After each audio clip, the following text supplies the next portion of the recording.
The stuff about Tom Lawrence and the referee shouting, "Don't tackle, Tom," seems to have caused a bit of consternation and surprise. I think fans out there thinking, this sounds more like coaching than refereeing. Talk me through that. Again, there's two sides to it. So talking on the pitch to players is constant, whether it's me running by you, right, come on Keith, how you doing, or Keith, good pass, or don't be silly. That goes on. The coaching saying don't tackle. Now, I don't agree with that, because that is coaching.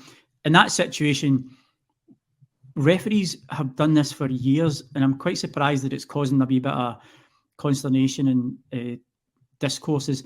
If you see something happening, I would quite often, Steve and Craig Thompson, even going back to Kenny Clark, John Rowbotham, John Underhill, and I work with ex-professionals, these guys are constantly talking to players.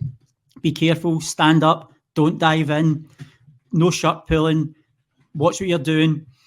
These things go on all the time. That's called in-game management. In-game, right. You're managing a scenario. You're not telling a player, don't make that 30-yard pass, don't tackle. No, you cannot say that. Keep us off his line. Aye, keep us off his line. Have a go. Have a go. Depending on which team it's playing, obviously, some people would say.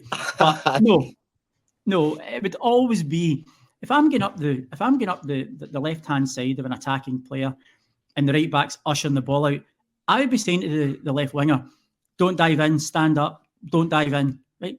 That's fine, because what you're doing, you're actually trying to manage two potential situations here. One, you're protecting the player that's potentially going to end up on a sore one. Mm-hmm. But you're also managing the player who is the potentially an aggressor. He may already be on a yellow card. You're saying stand up, because what you're doing is you're protecting him to stay on the field of play. So you're managing a situation.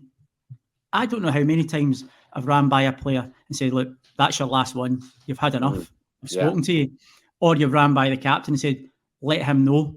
He's not listening to me. He's been giving me too much earache. The next time he comes back at me, I'm going to have to deal with it.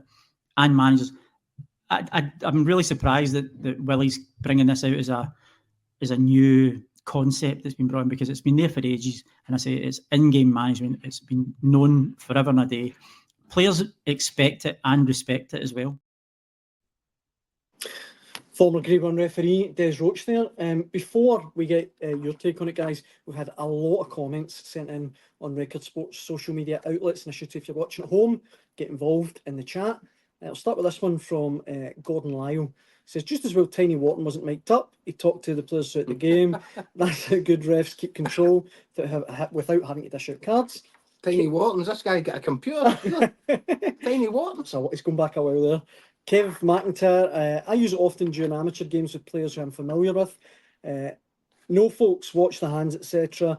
If I know the players, and I know a lot of them from refereeing them for years, I'll use their names, and in some occasions nicknames. It's called game and man management. But David Joyce finishes with this. Come on, Tav, you're having a nightmare here. I'll give you a penalty in a minute.